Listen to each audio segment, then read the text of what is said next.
بسم الله الرحمن الرحيم نحمده ونصلي ونسلم على رسوله الكريم أما بعد فأعوذ بالله من الشيطان الرجيم بسم الله الرحمن الرحيم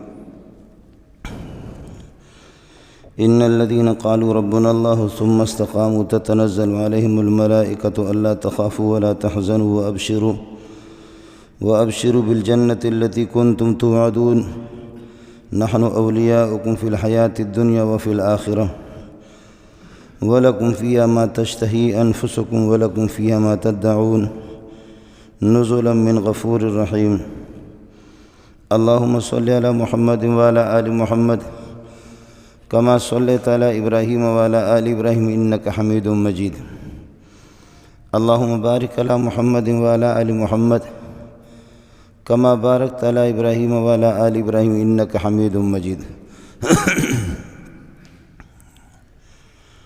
دین کے تمام شعبہ جات ان پر عمل کرنا اور چلنا نہایت ہی دشوار اور مشکل ہے۔ سب سے پہلی بات ایمان قبول کرنا اور بے ایمانوں کے ماحول میں، بے حیائی کی سوسائٹیوں میں اعمال صالحہ بجا لانا اور اعمال صالحہ کا ارتکاب کر لینا اور طاغوتی طاقتوں کے سامنے اور ملت کفر کے درمیان رہتے ہوئے انسان ایمان قبول کر لیتا بہت ہی مشکل ہے۔ لیکن ایمان قبول کرنے کے بعد تا دم مرگ کہ آدمی کی سکرات نہ آ جائے، اس پوری زندگی میں 60 سال 70 سال 80 سال کی زندگی جو اس کو مل جاتی ہے، اس پوری زندگی میں ایمان قبول کرنے کے بعد اسلام پر اور اسلامی ضوابط اور اسلامی اعمال پر باقی رہنا اور قائم رہنا بہت مشکل اور دشوار ہے۔ اس کو استقامت کہتے ہیں۔ استقامت لزوم طاعت اللہ سبحانہ وتعالی والمداومۃ علیہا، اللہ کی اطاعت فرمان برداری کو لازم پکڑ لینا اور اس پر ہمیشہ اس کا پابند رہنا اور قائم رہنا اس پر بہت ہی مشکل ہے۔ آپ نے دیکھا ہوگا کہ ہمارے ہاں تو دنیا کی فکر اور دنیا کی پریشانیاں ہمیں بوڑھا بنا دیتی ہے۔ آپ کا تو کچھ نہیں کہنا، لیکن جو میمن برادری ہے جن کے پاس پیسہ ہے ان کو بھی میں نے دیکھا کہ بعض 40 سال کی عمر میں اور 38 سال کی عمر میں ان کے بال سفید ہو چکے ہوتے ہیں اور وہ نڈھال ہوتے ہیں۔ میں نے کئی سے پوچھا ہے کہ اللہ کے بندے آپ کے پاس تو پیسے ہیں، آپ اس طرح کیسے پریشان ہو گئے اور آپ اس طرح جلدی کیسے بوڑھے ہو گئے؟ تو وہ کہہ دیتے کہ مولوی صاحب نوالہ تو بڑا اچھا ہم لوگ کھاتے ہیں، کھانا تو بہت اچھا لے لیتے ہیں، بظاہر گاڑیاں بڑی اچھی ہوتی ہے، لیکن دنیا کی پریشانیوں نے ہماری گردن توڑ دی ہے اور ہماری کمر توڑ دی ہے۔ ہمیں دنیا کی پریشانیاں بوڑھا بنا دیتی ہے۔ کسی کو کوئی بد اخلاق اور بدطینت قسم کی بیوی مل جائے، اس کی زندگی کو جہنم بنانے کے لیے وہی کافی ہے، اس کو جہنم جانے کی ضرورت نہیں ہے، وہ بیوی بھی اس کو چند دن میں بوڑھا بنا دے گی۔ حضرت نے فرمایا کہ اے اللہ ایسی بیوی سے پناہ مجھے اس قسم کی بیوی نہ دو جو بڑھاپے سے پہلے آدمی کو بوڑھا بنا دے۔ اللہم انی اعوذ بک من امرأۃ تشیبنی قبل المشیب۔ ہر ایک کو پتہ ہے، آپ بھی اس مجلس میں بیٹھے، میں بھی اس مجلس میں، تو جن کی بیویاں ان سے لڑ رہی ہیں وہ یہ دعا پڑھے، اللہم انی اعوذ بک من امرأۃ تشیبنی قبل المشیب۔ اے اللہ اس بیوی سے پناہ کہ جو بڑھاپے سے پہلے مجھے بوڑھا بنا دے۔ اگر کسی کو 70 سال میں بوڑھا بننا ہے، بد اخلاق قسم کی بے دین بیوی اس کو مل جائے تو انشاءاللہ وہ 35 سال میں 90 سال کا لگ جائے گا۔ آپ کو دماغ بھی کام کرنا چھوڑ دے گا، کمر بھی اس کی ٹوٹ جائے گی، گردن ٹوٹ جائے گی، وہ کسی کام کا نہیں رہے گا باہر تو شیر ہوگا لیکن گھر کے اندر ڈھیر ہوگا، بیوی کے سامنے اس کا مسئلہ نہیں چلے گا۔ کسی کو بیویوں نے بوڑھا بنا دیا، کسی کو اپنے رشتہ داروں نے بوڑھا بنا دیا، اور کسی کو بے روزگاری نے بوڑھا بنا دیا، کسی کو کیا کسی کو کیا۔ لیکن میرے نبی فرماتے ہیں صلی اللہ علیہ وسلم، شیبتنی ہود و امثالھا، مجھے محمد کو سورہ ہود نے اور اس جیسے قرآن پاک میں اور سورتیں انہوں نے مجھے بوڑھا بنا دیا۔ سبحان اللہ۔ شیبتنی ہود و امثالھا، سورہ ہود اور اس جیسی سورتیں جن کے اندر استقامت کا حکم ہے کہ اے محمد، جب آپ نے کہا آمنت باللہ لا الہ الا اللہ محمد رسول اللہ، جب کلمہ پڑھ لیا تو اب اس کے بعد جم جا، اس کے بعد استقلال اختیار کر لے، اس کے بعد پہاڑ تو اپنی جگہ سے ہٹے تو ہٹے، سورج اپنے روٹ کو چھوڑ دے تو چھوڑ دے۔ قرآن پاک میں ایک عجیب آیت ہے، سبحان اللہ، والنجم اذا ہوا ما ضل صاحبکم وما غوا، کہ آسمان کے تارے تو آپ دیکھتے رہتے ہیں، آسمان کے تارے وہ بھی اپنی جگہوں پر، سورج اپنے روٹ پہ چلتا ہے، چاند بھی اپنے روٹ پہ چلتا ہے، لیکن سردی اور گرمی کے اندر آپ نے دیکھا ہوگا کہ سورج اور چاند وہ اپنے روٹ بدل دیتے ہیں۔ سردیوں میں آپ نے دیکھا ہوگا کہ سورج کہیں اور سے طلوع ہوتا ہے، گرمیوں میں پھر یہ کہ دوسری جگہ سے، وہی مشرق ہے لیکن مشرق میں اللہ آپ کا بھلا کرے، یہاں سورج آپ کے دائیں طرف سے، اور سردیوں کے اندر پھر یہ ہے کہ کچھ بائیں طرف چلا جائے گا، چاند کا حال بھی یہی ہے۔ لیکن اللہ پاک نے قسم اٹھائی ہے قرآن پاک کے اندر، فرمایا کہ یہ سورج اور چاند تو اپنا روٹ بدل دیتے ہیں، ان میں تبدیلی آ جاتی ہے، لیکن میں اللہ قسم کھا کے کہتا ہوں میرے محمد نے کبھی اپنا روٹ بدلا نہیں۔ سبحان اللہ، سبحان اللہ۔ آسمانی تارے اور آسمانی روشنیاں وہ سورج اور چاند اور تارے ہیں، لیکن پوری کائنات کا، آسمان اور زمین، پوری کائنات کی روشنی وہ میرا محمد ہے۔ یہ سارے تارے اور سورج چاند یہ اپنے روٹ بدل دیتے لیکن محمد بدلا نہیں۔ بخاری میں ایک جملہ ہے، صلح حدیبیہ کے موقع پر نبی نے فرمایا، عروۃ بن مسعود، ایک کافر آگے، بڑے سردار، مختلف سردار آئے، رسول پاک صلی اللہ علیہ وسلم سے ملے، نبی پاک صلی اللہ علیہ وسلم نے اس موقع پر صلح کی بات ان سے ہوتی رہی، گفتگو ہوتی رہی۔ اس موقع پر نبی نے فرمایا کہ اللہ کی قسم، کوئی بھی بات کہیں گے دنیا کی جس میں ہمارا نقصان بھی ہو، میں محمد تسلیم کروں گا۔ دنیوی نقصان میرا ہو یا میرے صحابہ کا ہو، دنیا سے جس بات کا تعلق ہو ہماری زندگی سے، اس کو میں مان لوں گا۔ میں محمد بظاہر ظاہری طور پر آپ کو دکھائی دے گا کہ میں پسپائی اختیار کر رہا ہوں، میں اس کو قبول کر لوں گا، لیکن مجھے اس رب کی قسم ہے، اگر کسی دینی مسئلے کے اندر یہ کہیں گے کہ اس میں پسپائی اختیار کر لے اور دینی مسئلے کے اندر تو ہم سے سودا کر لے، تو اپنی گردن مبارک کی طرف، رگوں کی طرف اشارہ کر دیا ایسے، فرمایا اللہ کی قسم یہ میری گردن اگر کوئی کاٹے تو میں محمد دینی مسائل میں سمجھوتا نہیں کروں گا۔ یہ میں اخبار جنگ آپ کو نہیں سنا رہا ہوں، بخاری شریف آپ کو سنا رہا ہوں۔ اگر میری گردن، میری رگوں کو کاٹے تو تب بھی میں محمد ان سے صلح نہیں کروں گا اور دینی مسائل کے اندر میں کوئی پسپائی اختیار نہیں کروں گا۔ گزارش یہ تھی کہ ایک تو ایمان قبول کر لینا ہی مشکل ہے، لیکن ساتھیوں سے گزارش ہے کہ جب ہم نے لا الہ الا اللہ محمد رسول اللہ پڑھا ہے تو پھر اس کے بعد سوچنا بھی ہوگا کہ لا الہ الا اللہ کے تقاضے کیا ہے، محمد رسول اللہ کی زندگی کیا تھی، آپ پر کیا مصائب اور کیا دشواریاں اور کیا پریشانیاں آپ پر آ گئیں، کن مشکلات کا آپ کو سامنا کرنا پڑا، ان سب کے لیے انسان تیار بھی ہو جائے۔ وہ کہتے ہیں نا کہ عشق بازی وہ کرے جو جان کی بازی بھی کرے، عشق بازی وہ کرے جو جان کی بازی بھی کرے، تن کے کپڑے بیچ کر معشوق کو راضی کرے۔ اور پنجاب والے پھر کہتے ہیں خالی دل نہیں بلکہ جان بھی منگ دیا، خالی دل نہیں بلکہ جان بھی منگ دیا، عشق دے گلی دے وچ کوئی کوئی لگ دیا۔ عشق کے گلی میں ہر بندہ نہیں لگ سکتا، اس کے لیے جو ہے نا بہت بڑی بہادری، بہت بڑا صبر اور استقامت چاہیے۔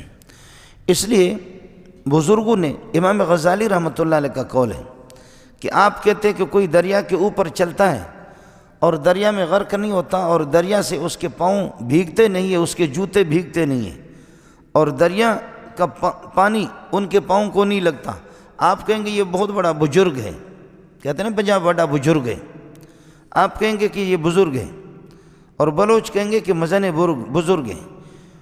کوئی ہواؤں میں اڑتا ہے اور کوئی جادو کر کے کرشمے دکھاتا ہے، آپ کہتے بہت بڑا بزرگ ہے۔ کوئی کیا کرشمے دکھاتا ہے، کوئی کیا کرشمے۔ فرمایا کہ یہ کرامتیں اگر کوئی بزرگ آپ کو دکھا لے، کچھ تو شیاطین وہ خر کی عادت کچھ چیزیں دکھا دیتے ہیں، لیکن اگر کوئی بزرگ آپ کو کوئی کرامت دکھا بھی لے، لیکن فرمایا اس بزرگ کی زندگی کو دیکھ لو کہ اس بزرگ کی نشست و برخاست کیا ہے۔ یہ بزرگ اگر دین پر اور نبی کے طریقوں پر اس طرح چلتا ہے کہ کوئی چھوٹی سی سنت بھی سے چھوٹتی نہیں ہے تو سمجھ لینا کہ یہ بزرگ ہے، اور اگر سنتوں کے وہ خلاف دین کے خلاف نبی کے طریقوں کے خلاف ہے، وہ الو کا پٹا اگر ہواؤں میں اڑتا بھی رہے تو تب بھی وہ دین کا دشمن شمار ہوگا، یہ اس کی کرامت نہیں ہوگی۔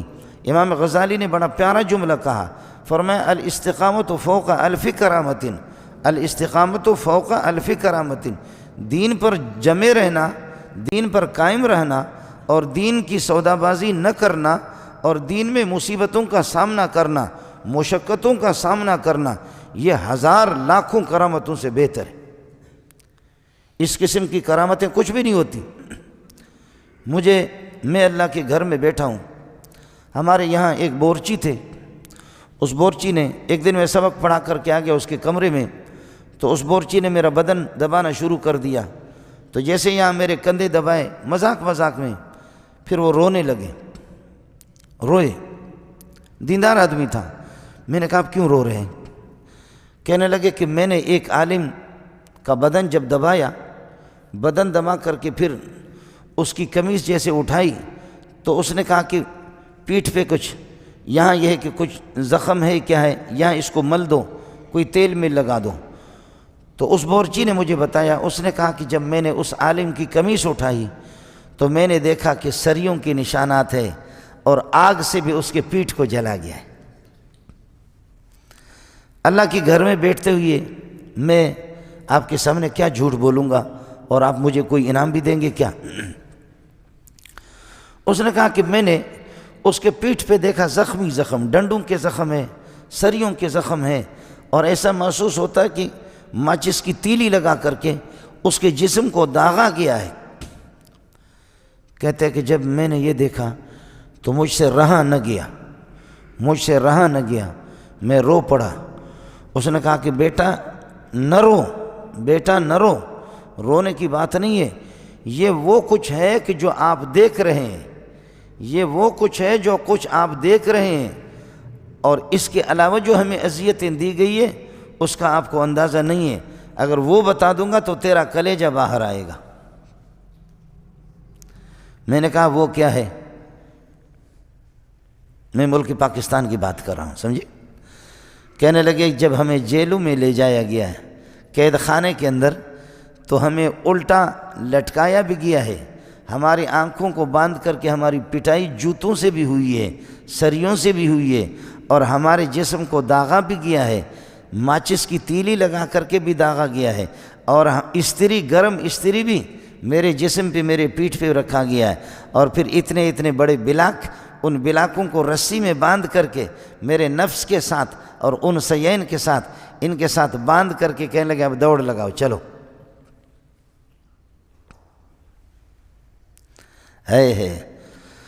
وَمَا نَقَمُوا مِنْهُمْ إِلَّا أَن يُؤْمِنُوا بِاللَّهِ الْعَزِيزِ الْحَمِيدِ۔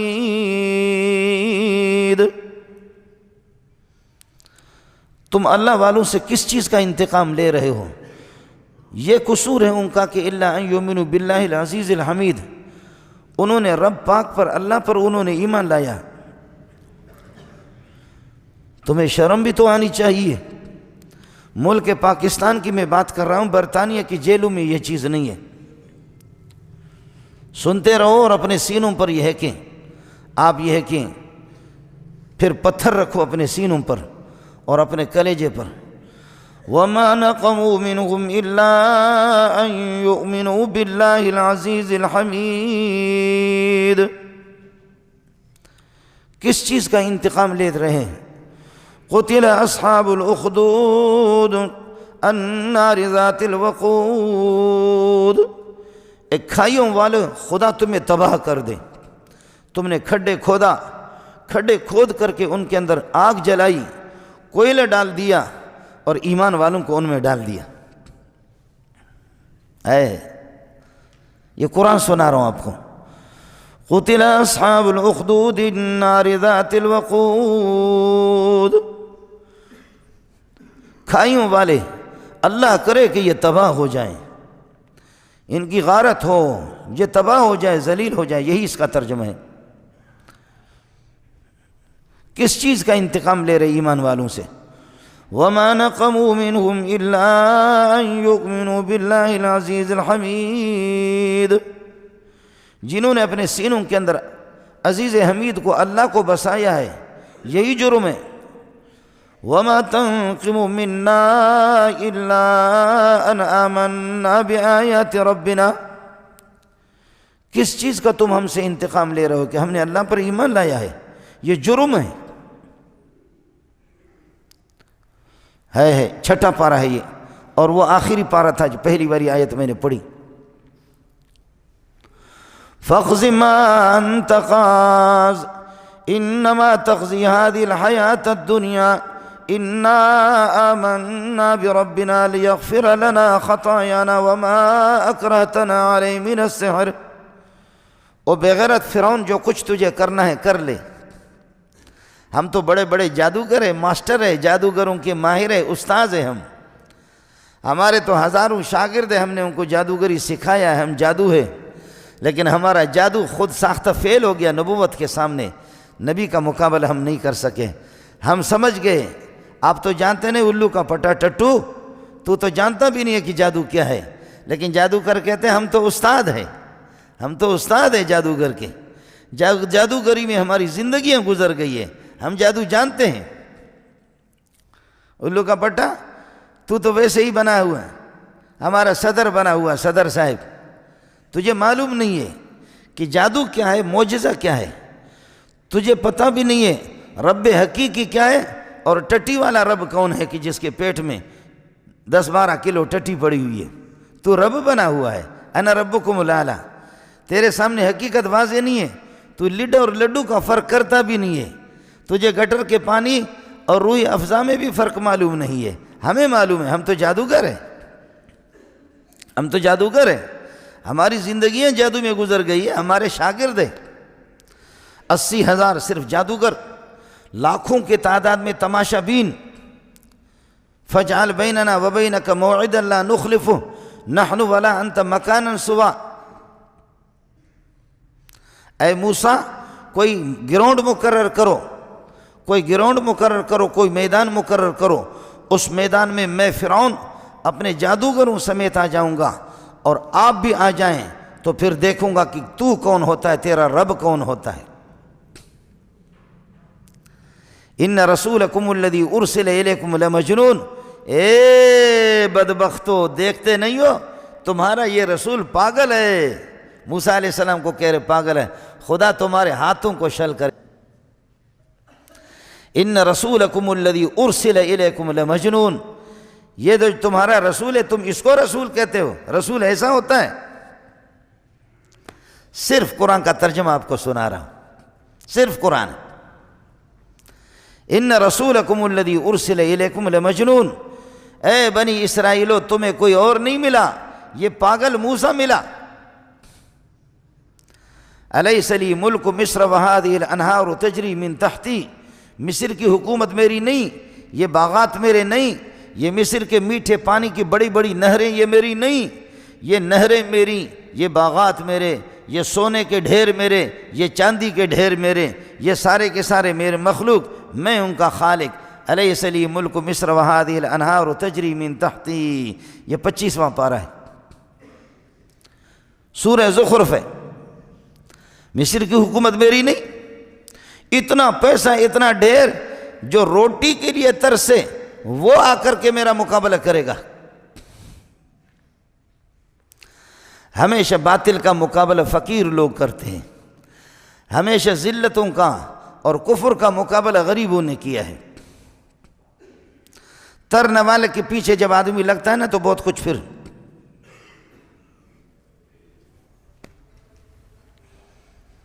یہ مسئلہ ہوتا ہے۔ ان رسولکم الذی ارسل الیکم لمجنون الیس لی ملک مصر وہذہ الانہار تجری من تحتی افلا تبصرون۔ یہ سب کچھ ہو گیا، لیکن آخر کار کہا کہ موسیٰ کچھ لوگ تیرے فریب میں آ رہے ہیں، کچھ لوگ تیرے پاس آ رہے ہیں، ہم چاہ رہے کہ اٹل فیصلہ ہو جائے، اٹل فیصلہ۔ فاجعل بیننا وبینک موعدا لا نخلف نحن ولا انت مکانا سوا، کہ ہم اس گراؤنڈ پر آ جائیں کہ پوری دنیا آ جائیں۔ 80,000 جادوگر آ گئے، اور جادوگروں سے کہا کہ آج، انہوں نے کہا کہ اگر ہم غالب آ جائیں تو پھر کیا ہوگا؟ قال انکم اذا لمن المقربین، جب تم موسیٰ پر غالب آ جاؤ اے جادوگرو، انکم اذا لمن المقربین، تم تو میرے خاص چمچے بنو گے، مقرب بن جاؤ گے، تمہیں تو میں اپنا چمچے بنا دوں گا، حکومت میں پارٹنر بناؤں گا، شریک بناؤں گا، تم غالب تو آ جاؤ نا موسیٰ پر۔ آ گئے، سب کچھ آ گیا، لیکن عرض کر رہا ہوں کہ جھوٹا جادو نبوت کا مقابلہ کہاں کرے، جھوٹے جادوگر نبی کا مقابلہ کہاں کرے۔ میرے رب کے ہاں کبھی کبھی دیر تو ہو جاتی ہے لیکن اندھیر نہیں ہوتا، رب کے ہاں دیر تو ہے لیکن اندھیر نہیں ہے۔ آپ نے بھی دیکھا جب وہ آ گئے، جس کر و فر کے ساتھ یہ لوگ آ گئے آگے میدان کے اندر، یہ جادوگر، تو اس موقع پر اللہ آپ کا بھلا کرے، حضرت موسیٰ علیہ السلام کو عجیب عجیب قسم کی یہ بدبختی ہے کہ گالیاں بھی دے رہا ہے اور موسیٰ علیہ السلام کو بتا رہا کر تیرے پاس کیا ہے سبحان اللہ۔ وقال موسیٰ یا فرعون انی رسول من رب العالمین، میں اللہ کا رسول ہوں رب العالمین کا۔ رب العالمین جیسے مرچ کسی کو لگتی ہے نا، مرچ سے بہت جلن ہوتا ہے۔ فرعون کے سامنے جب رب کا لفظ موسیٰ علیہ السلام استعمال کرتے تھے تو باقی اللہ سے اتنا اس کو وہ نہیں ہوتا تھا، لفظ اللہ سے اتنی تکلیف نہیں، لفظ خالق سے اتنی تکلیف نہیں، لفظ رب سے بڑی۔ اللہ تعالیٰ آپ حضرات کو توفیق دے دے قرآن کا مطالعہ کرنا، سب سے زیادہ پورے قرآن کے اندر، یعنی کئی صفحات، کئی پاروں میں، پہلے پارے کے اندر، 8ویں پارے کے اندر، 9ویں پارے کے اندر، 12ویں پارے کے اندر، اور اسی طریقے پر اللہ آپ کا بھلا کریے کہ آخری 20ویں پارے میں موسیٰ علیہ السلام اور فرعون کی لڑائی جتنی قرآن میں بیان ہے کسی کا بھی نہیں ہے، سب سے زیادہ طویل قصہ ہے۔ اور موسیٰ علیہ السلام نے بھی وہ استعمال کیا، فارمولہ استعمال کیا جس سے یہ اچھلتا تھا، اس کو مرچ لگتی تھی۔ لفظ رب کو جہاں موسیٰ علیہ السلام کا مقابلہ ہوا فرعون سے، لفظ رب استعمال، اس لیے کہ وہ الو کا پٹا تو کہتا تھا انا ربکم الاعلی، رب میں ہوں، رب میں ہوں۔ اس پر موسیٰ علیہ السلام بار بار ان کو جو چھیڑتا ہے نا، فرماتے ربکم و رب آبائکم الاولین، تمہارے اور تمہارے آباء و اجداد سب کا رب وہ آسمان ہے، آسمان والا رب ہے، رب المشارق والمغارب، مشرق و مغرب کا بھی رب ہے۔ او بدبخت، تو رب کہاں ہے کہ تیرے پیٹ میں گند ہی گند ہے۔ انی رسول من رب العالمین، رب العالمین اور ہے جو عرش پر ہے، میں اس کی طرف سے قاصد بن کر کے، رسول بن کر کے تیرے پاس آیا ہوں۔ حقیق علی اللہ اقول علی اللہ الا الحق، میرے ذمہ لازم ہے کہ میں ہمیشہ سچ بات کہہ دوں گا، کبھی گول مول نہیں کروں گا، کبھی گول مول کبھی نہیں کروں گا، جیسے کہ مولوی گول مول کرتے ہیں نا۔ مولوی صاحب نے کہا کہ قبلے کی طرف اگر کوئی رخ کر کے پیشاب کرے گا اللہ کی اس پر لعنت ہوگی، قبلے کی طرف اگر کوئی رخ کر کے پیشاب کرے گا اس پہ تو لعنت ہوگی، بہت بڑا گناہ ہے، گناہ کبیرہ ہے۔ تو ایک دن کسی نے چوری چپکے سے دیکھا کہ مولوی صاحب نے خود رخ کیا، شر دبا کر کے پیشاب کر رہا، مولوی صاحب جو ہے نا خود پیشاب کر رہا ہے۔ تو جیسے مولوی صاحب فارغ ہو گیا، بعد میں مولوی صاحب کو پکڑا کہ حضرت یہ جو قبلے کی طرف اگر کوئی رخ کر کے پیشاب کرے تو یہ گناہ ہے؟ کہا ہاں ہاں۔ کہا کتنا بڑا گناہ ہے؟ کہا بہت بڑا گناہ ہے۔ کہا کتنا؟ کہا گناہ کبیر ہے، بہت بڑا گناہ ہے۔ کہا کہ میں نے تو آپ کو خدا کی قسم دیکھا تھا بے غیرت، تو جو ہے نا تو قبلے کی طرف رخ کر کے پیشاب کر رہا تھا۔ کہنے لگے الو کا پٹا، آپ کو پتہ ہے میں تو قبلے کی طرف تھا لیکن اس کا رخ میں نے دوسرے طرف کیا ہوتا۔ بے غیرت صحیح دیکھتے بھی نہیں ہو، میرا رخ تو قبلے کی طرف تھا لیکن وہ ٹرمپ جو تھا میرا، ٹرمپ کا رخ میں نے دوسری طرف کیا ہوا تھا۔ مسائل میں گول گول کرنا، گول مول کرنا، یہ ہر زمانے میں رہا ہے۔ میرے پیارے محمد رسول اللہ صلی اللہ علیہ وسلم سے پہلے بھی انبیاء کے سامنے 2 نمبر قسم کے لوگ بھی، ہر نبی کی امتی میں بھی منافق ضرور آئے ہیں 2 نمبر کے، اور ہر زمانے کے اندر بہکاری کچھ نہ کچھ لوگ ملتے ہیں برائے فروخت، کچھ نہ کچھ ملتے ہیں۔ تو نبی بتاتا ہے حقیقنا الا اللہ اقول اللہ الا الحق، میرے ذمہ لازم ہے کہ میں صاف بات کروں گا اور کوئی گول مول مجھ سے نہیں ہوگا۔ قد جئتکم ببینۃ من ربکم، قربان جاؤں، ایک ہی سطر کے اندر 2 مرتبہ رب استعمال کر رہا ہے۔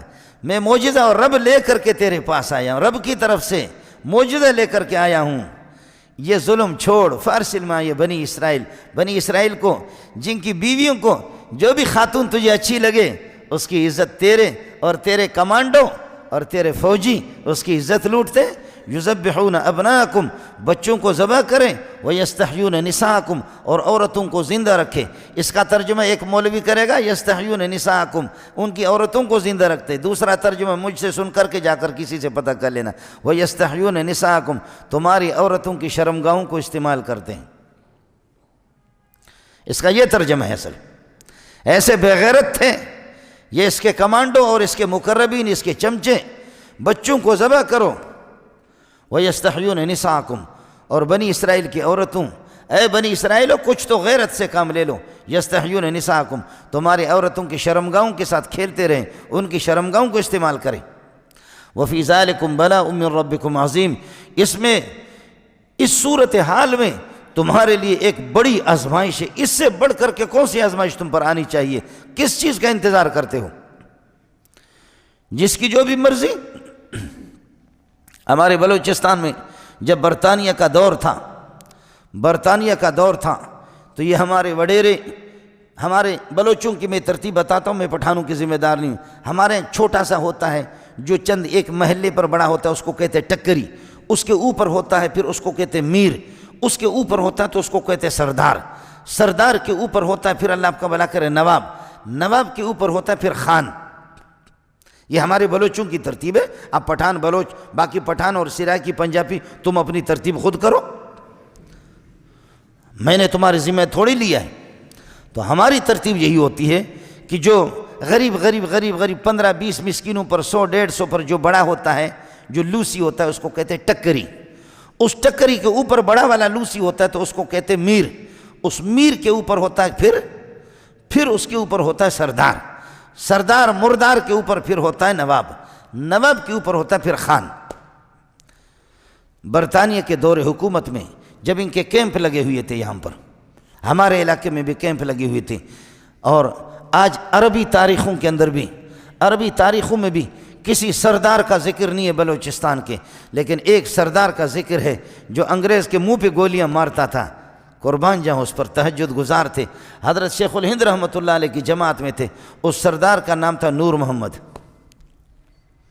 عربی تاریخوں میں، میرے پاس خود عربوں نے کہاں سے آ کر کے، عرب تاریخوں نے اس کو کیسے کہاں سے لیا۔ ہمارے بہت سے سردار مردار ہو گئے، لیکن قربان جاؤں ان عربوں کی بھی تحقیق کو دیکھو کہ عربوں نے بھی اس کو یہاں تک لیا کہ یہ وہ تھا کہ جو اللہ کی رضا کے لیے لڑنے والا تھا۔ تاریخ نے اس کو زندہ رکھا، باقی جتنے سردار مردار سارے مر گئے۔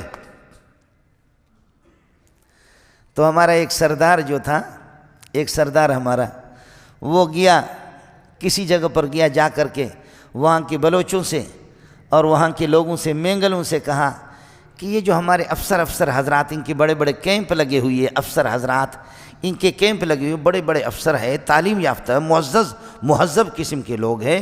میں چاہتا ہوں کہ ہماری بچیاں جو بالغ ہو چکی ہے، جن کی شادی نہیں ہوئی، ذرا گفتگو بھی تو میری سن لو، شادی شدہ نہیں بلکہ کیا ہے، جن بچیوں کی، جو بچیاں بالغ ہو چکی ہے اور خوبرو قسم کی ہو، دو بالغ ہو گئی ہو، خوبرو قسم کی بھی ہو، شادی شدہ بھی نہ ہو.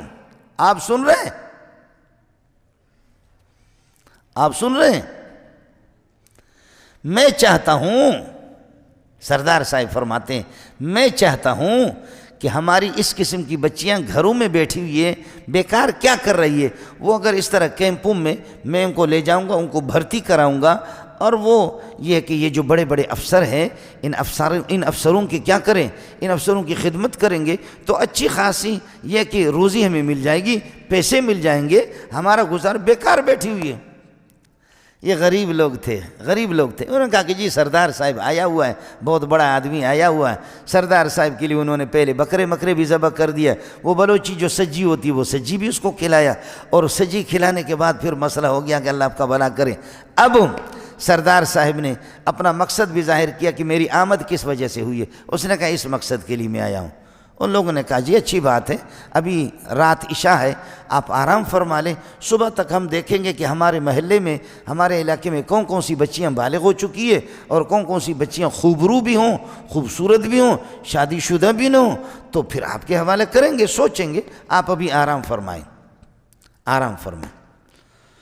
سردار صاحب کو انہوں نے آرام کرایا، الگ ہو گئے.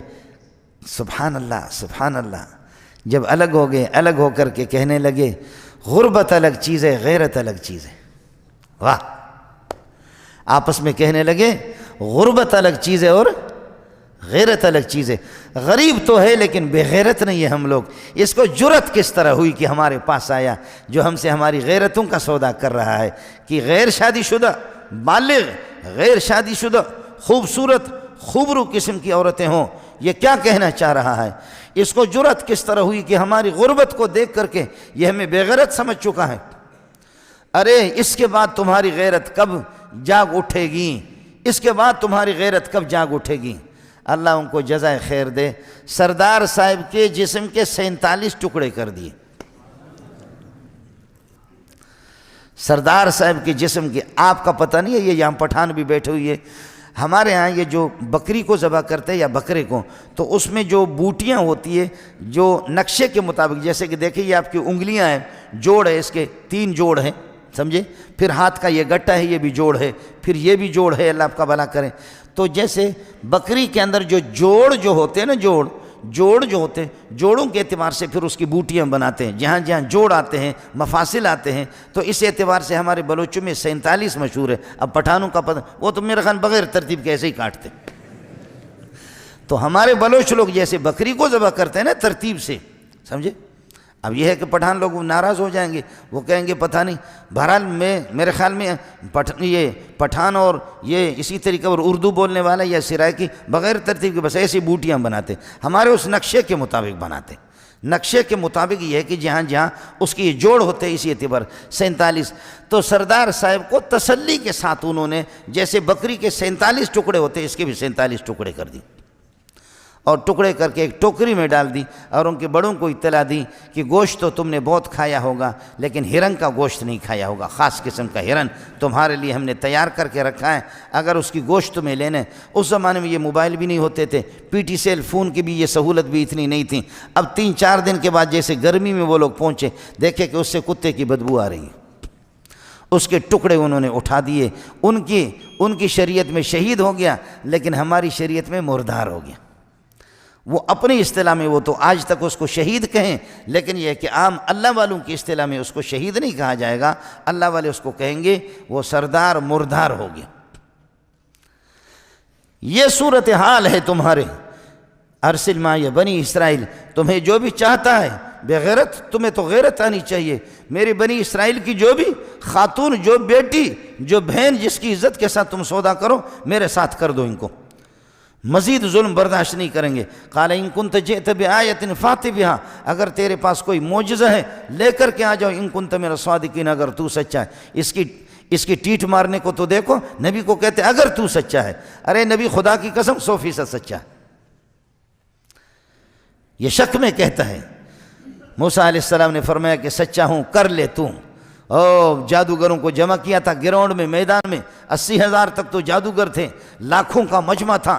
انہوں نے اپنی رسیاں، انتر منتر، جادو جنتر، استا استا، کمر بستہ، شاہ جنہ، مردہ شد، پھینک دیا انہوں نے۔ اس طرح کر کے ان کی رسیاں سانپ بن کر کے، سانپ کی شکل میں، یخیل الیہ من سحرہم انہا تسعی، ایسے ایسے ان کی جادو کی وجہ سے اور لاکھوں کی تعداد میں اس طرح سانپ دوڑنے لگے، سانپ سانپ سانپ۔ موسیٰ پھر بھی قربان جاؤں، پھر بھی نبی ہے اللہ کا، لیکن پھر بھی انسان بحیثیت